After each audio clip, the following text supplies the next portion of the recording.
On Friday, he was arrested in the garden. Judas kissed him on the cheek and handed him over to the enemy. Peter declared, I don't know him. They stripped him. They beat him with a cat of 9 tails, a Roman whip with bone and metal woven into the leather. They pressed crowns of thorns into his skull. They made him carry his own cross through the streets of Jerusalem, while the crowd that had praised him 5 days earlier, screaming Hosanna, now screamed for his death.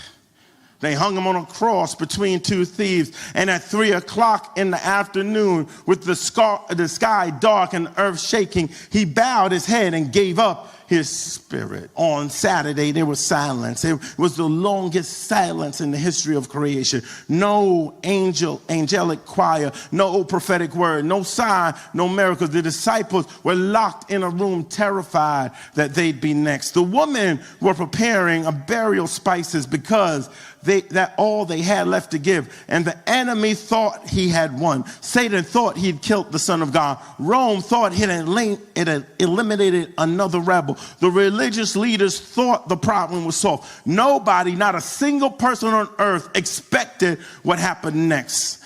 On Sunday morning, the earth shook. The stone moved. The grave clothes folded, and someone was already there waiting, not panicking, not rushing, but waiting, because God is never late and he is never in a hurry. He didn't stumble out of the tomb. He didn't crawl confused, wondering what happened. He didn't need help. He didn't need the angel to pull him up. He didn't need the stone roll away to escape. He walked out whole, wounds still visible but breathing, scars intact but standing, nail prints in his hand, but those same hands reached out and said, rejoice.